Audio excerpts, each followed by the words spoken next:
देखो पहले तो मेरे परिवार में से मेरा चुनाव लड़ने का कोई विचार नहीं है। मेरी धर्मपत्नी का विचार नहीं है। मैं बिटिया को भी वो रेगुलर स्टडी कर रही है, पढ़ रही है। बाकी जो मैं कह रहा हूँ, जो जनता सामूहिक रूप से फैसला करेगी उस पर हम विचार करेंगे। देखो सचिन पायलट दौसा सचिन पायलट की कर्म भूमि है। मेरे लोकसभा चुनाव में भी सचिन पायलट की अहम भूमिका थी। मैं समझता हूँ कि क्योंकि राजेश पायलट जी वहाँ से 4-5 वर्ष सांसद रहे हैं, रमा जी रही हैं, सचिन पायलट जी रहे हैं, उनका वहाँ जनाधार है। दौसा में उनको उनका सहयोग लेने से बहुत ज़्यादा फायदा रहता है। सचिन पायलट को भी राजनीति में मैं समझता हूँ कि करीब 20 साल हो गए और 20 साल का अनुभव कोई कम नहीं होता है। स्वर्गीय राजेश पायलट 20 साल में की राजनीति में क्षेत्रीय तक पहुँच गए थे।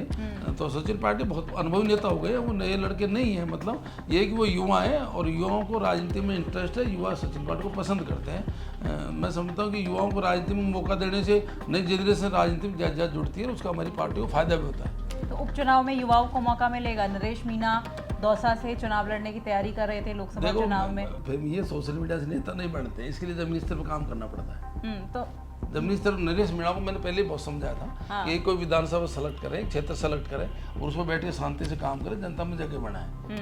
तो लेकिन इतनी भीड़ उनकी सभाओं में आती है तो मतलब जगह तो कहीं ना कहीं है। नहीं, मैं समझता यूथों में होता है, ये स्वाभाविक बात है। वो छात्र राजनीति का लड़का रहा हुआ है, लेकिन उनको जिम्मेदारी से काम करना चाहिए। देखो मैं करोड़ लाल जी के मामले में कभी ज़्यादा बात नहीं करता हूँ कि वो बीजेपी की पार्टी के नेता हैं और ये भी मैं मानता हूँ कि काफ़ी बड़े नेता भी हैं। मैं कभी उनके ऊपर कोई कमेंट्स नहीं करता। मैं कांग्रेस की बात करता हूँ कि जिस तरह से सचिन पायलट की भूमिका इस लोकसभा चुनाव में रही, अगर विधानसभा चुनाव में भी उन्हें फ्री हैंड दिया जाता तो क्या ज़्यादा सीटें आ सकती थी? तो मैंने आपसे बोला था कि सचिन पायलट युवा हैं, एनर्जेटिक हैं, जनाधार नेता है और काफ़ी अनुभवी हैं। 20 साल का उनको अनुभव है, डायनेमिक आदमी है। निश्चित उन्होंने पहले भी काम किया था, पार्टी का उनको फायदा तो होता ही है। नहीं, मैंने बोला ना पहले ही जनता के भावों को हमने टाइम पे समझ नहीं पाए। जनता जबरदस्त नाराज थी और साथ साथ में मोदी जी ने इस तरह का वातावरण क्रिएट कर दिया देश के अंदर, चाहे हमारे खाते सीज करने का मामला हो। मीडिया में आपका ज़्यादातर ऐसा माहौल बना रखा था कि मोदी जी बहुत सीट आएंगे, लेकिन जनता में उसके प्रति बहुत ज़्यादा नाराज थी। सिस्टम से चुनाव लड़ते, स्वतंत्र रूप से लड़ते तो हमारी सरकार निश्चित आती इसमें। तो मतलब आपको लग रहा है कि और मेहनत की जाती तो ज़्यादा सीटें आ सकती थी? नहीं, चुनाव निर्भय होकर के चुनाव लड़ा जाता और ये हमारे खाते वगैरह सीज नहीं करते और मीडिया निष्पक्ष होता तो हमारी सरकार आ जाती।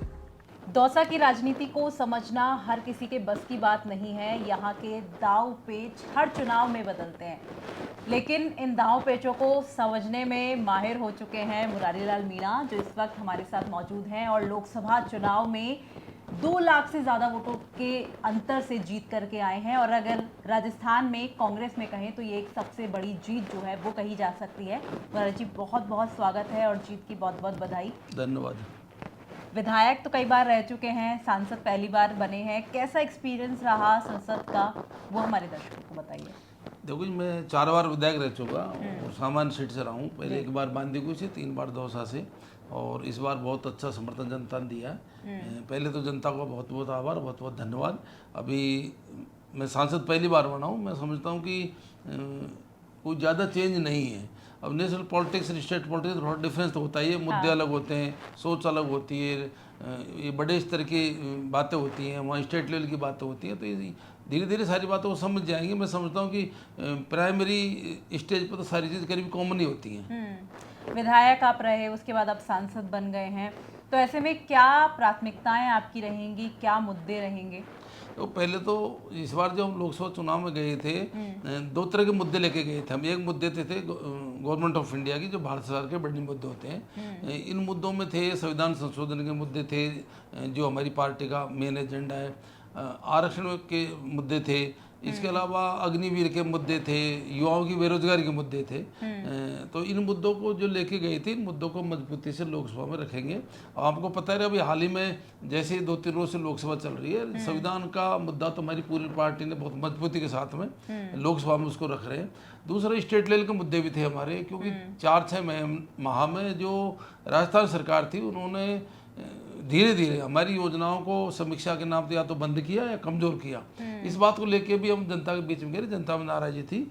तो मैं समझता हूँ कि दोनों तरह के मुद्दों को लेकर जनता में बीच गए, जनता ने जबरदस्त समर्थन हमको दिया। बिल्कुल। आपने लोकसभा चुनाव में कई बार कहा कि प्रधानमंत्री मोदी आपके लिए लकी रहे हैं, उन्होंने रोड शो भी किया, बावजूद उसके आप एक अच्छे अंतर से जीत करके आए हैं। तो आपको क्या लगता है कि राजनीति में युवाओं को मौका मिलना चाहिए, और साथ ही साथ अब जब उपचुनाव भी हैं तो ऐसे में कौन होगा दौसा सीट से उम्मीदवार? तो पहले तो क्या, मोदी जी 2018 में हमारा दौसा में गए थे, और मैं समझता हूँ कि मोदी जी के मेरे ज़िले के अंदर, पूरे लोकसभा क्षेत्र के अंदर कोई ज़्यादा इफेक्ट नहीं है। 2018 में गए तो मैं 51,000 से जीता था, बहुत बड़े अंतर से विधानसभा का चुनाव। उसके अलावा 2023 के चुनाव वो गए नहीं थे, तो मेरा मार्जिन थोड़ा कम हो गया। मैं समझता हूँ कि जनता में थोड़ा मोदी को जाते ही जोश बढ़ जाता है। फिर 2000 अभी इलेक्शन में गए 24 के में, तो जनता में बड़ा जोश था मोदी जी के खिलाफ, और हमारे पक्ष में था। मोदी जी ने रोड शो भी किया था, बड़े भारी अंतर से 2,37,000 से हम जीते। मैं समझता हूँ कि जैसे ही मोदी जी जाते हैं, जनता में उनका एंटी जोश आ जाता है, और हमारे पक्ष में मतदान जनता कर देती है। लेकिन अब उपचुनाव भी हैं, तो किसको मौका मिलना चाहिए? क्योंकि आपका प्रदर्शन विधानसभा चुनाव में भी अच्छा रहा, 5 सीटें विधानसभा की दौसा में, और उसमें से आप अकेले जीत करके आए। उसके बाद लोकसभा चुनाव में भी अच्छा प्रदर्शन रहा, तो पार्टी परिवार को भी मौका दे सकती है। ऐसा वो पहली बात तो क्या है कि जो भी इलेक्शन होगा, हम प्रयत्न करेंगे कि हम सीट वापस जीतें, और 100% जीतेंगे, मुझे पूरा विश्वास है। हम सारे कार्यकर्ताओं को, जैसे चुनाव डिक्लेयर होगा, पहले तो सारे कार्यकर्ताओं की सहमति किसको ऊपर होती है, आम जनता की भावना किसको ऊपर है, उस हिसाब से हम तय करके, और हमारे हाईकमान को मैं समझता हूँ कि उसकी जानकारी देंगे। बाकी जो हाईकमान जो फैसला करेगा, हम उसके आधार पर काम करेंगे। बिल्कुल। कांग्रेस से 3 नाम चल रहे हैं, एक तो आपकी पत्नी सविता मीना जी, इसके अलावा आपकी बेटी निहारिका जोरवाल, और साथ ही साथ ये भी कहा जा रहा है कि किरोड़ी लाल मीणा के जो भाई हैं वो भी कांग्रेस में आ सकते हैं, तो उनका नाम भी चल रहा है। तो पहले तो मेरे परिवार में से मेरा चुनाव लड़ने का कोई विचार नहीं है, मेरी धर्मपत्नी का विचार नहीं है। मैं बिटिया को भी वो रेगुलर स्टडी कर रही है, पढ़ रही है। बाकी जो मैं कह रहा हूँ, जो जनता सामूहिक रूप से फैसला करेगी, उस पर हम विचार करेंगे। तो कोई और नया चेहरा भी हो सकता है? हो सकता है, सारे लोग मिलकर के बैठ के तय करेंगे, जिसको भी तय करेंगे मैं भी उसके समर्थन में काम करूंगा। क्या इसमें सचिन पायलट की भूमिका होगी? देखो, सचिन पायलट, दौसा सचिन पायलट की कर्म भूमि है। मेरे लोकसभा चुनाव में भी सचिन पायलट की अहम भूमिका थी। मैं समझता हूँ कि क्योंकि राजेश पायलट जी वहाँ से 4-5 वर्ष सांसद रहे हैं, रमा जी रही हैं, सचिन पायलट जी रहे हैं, उनका वहाँ जनाधार है। दौसा में उनको उनका सहयोग लेने से बहुत ज़्यादा फायदा रहता है, और मेरे लोकसभा चुनाव में काफ़ी हमको सचिन पायलट जी का बेनिफिट मिला। बिल्कुल। राजेश पायलट जी के साथ आपने काफ़ी काम किया है, और कहीं ना कहीं एक छवि आपकी भी दिखती है, आपकी कार्यशैली में वो चीज़ दिखती है। राजेश पायलट जिस तरह से काम करते थे, वही चीज़ आपके अंदर भी दिखती है, तो उनके बारे में क्या कुछ कहना चाहेंगे? वो राजेश पायलट पूरे देश का नेता थे, किसानों का नेता थे, गरीबों का नेता थे। मैंने उनके नज़दीक रह के राजनीति सीखी है काफ़ी। मैं समझता हूँ कि जिस तरह की उनकी कार्य प्रणाली थी, हम प्रयत्न करते हैं कि उनके पद चिन्हों पर चले, ताकि जनता को ज़्यादा ज़्यादा बेनिफिट हो सके। हमेशा वो गरीबों के लिए, दलितों के लिए, किसानों के लिए काम करते रहते थे, और बहुत बड़ी छाप पूरे देश में दौसा में उनकी है। और मैं समझता हूँ कि हमारी राजनीति में भी उनका बहुत बड़ा असर है। हम हमेशा प्रयत्न रहते हैं कि हम उनके जो क्रियाकलाप थे उनके आधार पर चलते रहे। हालांकि हम उनकी ओर तो नहीं कर सकते, और दौसा में उनकी बहुत बड़ा उनका जनाधार है। बिल्कुल। और उनके बेटे सचिन पायलट हमेशा युवाओं को पैरवी देने की बात करते हैं राजनीति में। आपको क्या लगता है कि अनुभव की अपनी एक जगह है, लेकिन युवाओं की भी अपनी एक जगह है, जोश, उमंग, उत्साह, सब कुछ उनके अंदर होता है। सचिन पायलट को भी राजनीति में मैं समझता हूँ कि करीब 20 साल हो गए, और 20 साल का अनुभव कोई कम नहीं होता है। स्वर्गीय राजेश पायलट 20 साल में की राजनीति में क्षेत्रीय तक पहुँच गए थे, तो सचिन पायलट बहुत अनुभवी नेता हो गए। वो नए लड़के नहीं हैं, मतलब ये कि वो युवा हैं, और युवाओं को राजनीति में इंटरेस्ट है, युवा सचिन पायलट को पसंद करते हैं। मैं समझता हूँ कि युवाओं को राजनीति में मौका देने से नई जनरेशन राजनीति में ज़्यादा जुड़ती है, और उसका हमारी पार्टी को फायदा भी होता है। तो उपचुनाव में युवाओं को मौका मिलेगा? नरेश मीणा दौसा से चुनाव लड़ने की तैयारी कर रहे थे लोकसभा चुनाव में। नरेश मीणा का दौसा के रहने वाला नहीं है। हमारे लोकल स्तर पे हम जो सब कार्यकर्ता बैठ करके फैसला करेंगे किसको लड़ाना है। तो देवली उनियारा से उनको मौका दिया जा सकता है? ये मेरे को पता नहीं, वो उनके क्षेत्र में जाने, उनकी राजनीति अलग टाइप की है। हमारे यहाँ पे शायद मेरे हिसाब से मैं नहीं समझता कि लोग पसंद करते हो। नरेश मीणा ने कोटा के क्षेत्र को चुना और वहां पर जाकर के प्रचार किया, लेकिन दौसा से भी उनका रिश्ता तो रहा ही है, बिना समाज भी ऐसा ये सब मैं समझता हूँ कि मीडिया की गलतफहमी है। सोशल मीडिया से नेता नहीं बनते, इसके लिए जमीनी स्तर पर काम करना पड़ता है। तो जमीनी स्तर नरेश मीणा को मैंने पहले ही बहुत समझाया था कि कोई विधानसभा सेलेक्ट करें, क्षेत्र सेलेक्ट करें और उसमें बैठ के शांति से काम करें, जनता में जगह बनाए। तो लेकिन इतनी भीड़ उनकी सभाओं में आती है तो मतलब जगह तो कहीं ना कहीं है। नहीं, मैं समझता यूथों में होता है, ये स्वाभाविक बात है, वो छात्र राजनीति का लड़का रहा हुआ है, लेकिन उनको जिम्मेदारी से काम करना चाहिए। जो राजनीति बिना जिम्मेदारी से नहीं होती है। अच्छा, चलिए किरोड़ी लाल मीणा की भी बात कर लेते हैं। पहले तो रिश्ता बता दीजिए कि फूफा हैं कि मामा हैं। वो कह रहे थे कि मामा हैं आप उनके, और फिर उसके बाद आपने ही करेक्ट किया कि वो तो फूफा हैं। और ऐसा है, समाज में गोत्र होते हैं, आपके भी होते हैं, हमारे भी होते हैं, और गोत्रों से रिलेशन मेल खाते हैं। हमारी हिंदू संस्कृति में हम गोत्रों की पालना भी करते हैं। तो वो गोत्र के हिसाब से मेरी जो मैडम है, मिसेज है, वो उनके गोत्र की है और उनकी माँ मेरे गोत्र की है। तो मैंने कहा था कि भाई नया रिश्ता कायम होता है, तो मेरी मैडम उनके गोत्र की है, तो फिर मैं क्या लगा सोच सकते हो आप। तो अब इस्तीफा तो वो नहीं दे रहे हैं, क्या वजह रही होगी कि वो बाबा जब कह रहे थे कि प्राण जाए पर वचन ना जाए, और अब बाबा बैकफुट पर आ गए हैं? देखो, मैं करोड़ लाल जी के मामले में कभी ज़्यादा बात नहीं करता हूँ कि वो बीजेपी की पार्टी के नेता हैं, और ये भी मैं मानता हूँ कि काफ़ी बड़े नेता भी हैं। मैं कभी उनके ऊपर कोई कमेंट्स नहीं करता। मैं कांग्रेस की बात करता हूँ, मैं कांग्रेस की विचारधारा का व्यक्ति हूँ, वो बीजेपी विचारधारा के व्यक्ति हैं। वो उनका काम करें, हम हमारा काम करते हैं। अच्छा, अगर किरोड़ी लाल मीणा के इस्तीफे की बात हो रही है तो नैतिकता के आधार पर तो दौसा के प्रभारी राज्यवर्धन सिंह राठौड़ थे, तो उनको भी इस्तीफा देना चाहिए। मैं कह रहा हूँ उनकी पार्टी का मैटर है, वो उनकी पार्टी में क्या सोचते हैं, क्या करते हैं, उनको जाने। मैं उस मामले में बात नहीं करूँगा। जी बिल्कुल।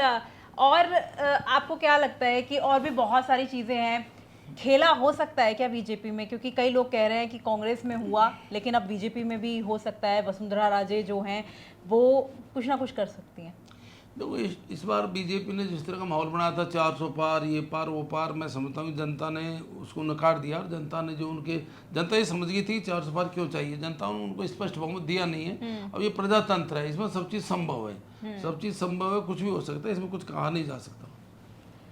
बीजेपी में अब खुलकर के गुटबाजी सामने आ रही है, ऐसा कहा जाता है। कई लोग ये कहते थे कि कांग्रेस में गुटबाजी है, लेकिन अब चुनाव के बाद बीजेपी में भी खुलकर के सामने आ रही है। भरतपुर की बात कर लें, दौसा की बात कर लें, तो बीजेपी के जो प्रत्याशी रहे हैं वही आरोप लगा रहे हैं। क्या कहना चाहेंगे? देखो, पहले तो जो मुख्यमंत्री जी का एरिया भरतपुर, वहाँ पे हमारी कांग्रेस पार्टी का सांसद जीता है। तो मैं समझता हूँ कि और नेता की बात बाद में आती है। सबसे पहले तो मुख्यमंत्री को जिम्मेदारी लेनी चाहिए, उनके क्षेत्र से चुनाव हार गई बीजेपी। बाकी उनके आंतरिक मामले हैं, आंतरिक मामला में धीरे धीरे जनता के सामने सब आ जाएंगे। लेकिन मैं कह सकता हूँ कि जनता बीजेपी के राज में बहुत परेशान है। नए टाइम पे बिजली है, नए टाइम पे पानी है, नए रोजगार है, हालत लोगों की खराब है। अवैध खनन के नाम से जो गांव में छोटे मोटे धंधे थे वो भी बंद पड़े हैं। जनता बेहद परेशान है। यदि आज इलेक्शन हो जाए तो कांग्रेस 150 सीट आ सकती है। आप ये बात कह रहे हैं तो एक सवाल मेरा ये भी रहेगा कि जिस तरह से सचिन पायलट की भूमिका इस लोकसभा चुनाव में रही, अगर विधानसभा चुनाव में भी उन्हें फ्री हैंड दिया जाता तो क्या ज्यादा सीटें आ सकती थी? तो मैंने आपसे बोला था कि सचिन पायलट युवा हैं, एनर्जेटिक हैं, जनाधार नेता है और काफ़ी अनुभवी हैं। 20 साल का उनका अनुभव है, डायनेमिक आदमी है। निश्चित उन्होंने पहले भी काम किया था, पार्टी का उनको फायदा तो होता ही है। और कई लोग ये भी आरोप लगा रहे हैं कि लोकसभा चुनाव लड़ा, लेकिन अगर कांग्रेस और ज़्यादा मेहनत करती तो ज़्यादा सीटें आ सकती थी। शुरुआत में जिस तरह से कई लोग चुनाव नहीं लड़ना चाहते थे, तो ऐसे में अगर बड़े नेता चुनाव लड़ते तो उसका फायदा पार्टी को हो सकता था। देखो, ये तो बिल्कुल सही है कि मोदी जी ने ऐसा माहौल बना रखा था और जबरदस्त उनका पूरे देश में अंदर जनाधार है। जनता को मैं बीजेपी के प्रति जबरदस्त नाराजगी थी और मैं समझता हूँ कि उस नाराजगी को समय पर हम भांप नहीं पाई। और दूसरा कारण क्या है कि जिस तरह से मोदी जी ने मीडिया के माध्यम से प्लस हिटलर शाही के माध्यम से, जैसे ईडी के छापे हैं, सीबीआई के छापे हैं, हमारे खातों को सीज कर दिया, अकाउंट्स कांग्रेस के बंद कर दिए। यदि स्वतंत्र रूप से चुनाव होते और स्वतंत्र रूप से सब काम करते, बेधड़क काम करते, बेधड़क मैं बोलूँगा, तो निश्चित रूप से इस बार हमारी सरकार बन जाती। लेकिन मोदी जी ने हिटलर शाही हमारे खाते सीज कर दिए, लोगों को ईडी के छापे डलवा दिए, ऐसा वातावरण बना दिया पूरे देश के अंदर, जिसकी वजह से भय का माहौल हो गया। अब भय के माहौल में कई ऐसे लोग थे जो डर गए, वो नहीं लड़ पाए चुनाव। यदि मैं समझता हूँ स्वतंत्र रूप से चुनाव होते तो मोदी जी की सरकार इस बार नहीं आती। आप डर की बात कर रहे हैं। एक तो जब पिछले 2 बार के कार्यकाल की अगर बात करें तो उसमें कांग्रेस को एक भी सीट नहीं मिली, फिर उसके बाद जो ओपिनियन पोल आए उसमें भी एक भी सीट नहीं मिली थी। तो क्या यही एक वजह थी कि दिमाग में ऐसा चल रहा था कि शायद इस बार भी जनता नकार दे और बड़े नेता इसलिए ही नहीं, मैंने चुनाव नहीं बोला ना लड़े? पहले ही, जनता के भावों को हमने टाइम पे समझ नहीं पाए। जनता जबरदस्त नाराज थी और साथ साथ में मोदी जी ने इस तरह का वातावरण क्रिएट कर दिया देश के अंदर, चाहे हमारे खाते सीज करने का मामला हो, मीडिया भी आपका ज्यादातर ऐसा माहौल बना रखा था कि मोदी जी बहुत सीट आएंगी, लेकिन जनता में उसके प्रति बहुत ज्यादा नाराज थी। सिस्टम से चुनाव लड़ते, स्वतंत्र रूप से लड़ते तो हमारी सरकार निश्चित आती इस बार। तो मतलब आपको लग रहा है कि और मेहनत की जाती तो ज्यादा सीटें आ सकती थी? नहीं, चुनाव निर्भय होकर के चुनाव लड़ा जाता और ये हमारे खाते वगैरह सीज नहीं करते और मीडिया निष्पक्ष होता तो हमारी सरकार आ जाती।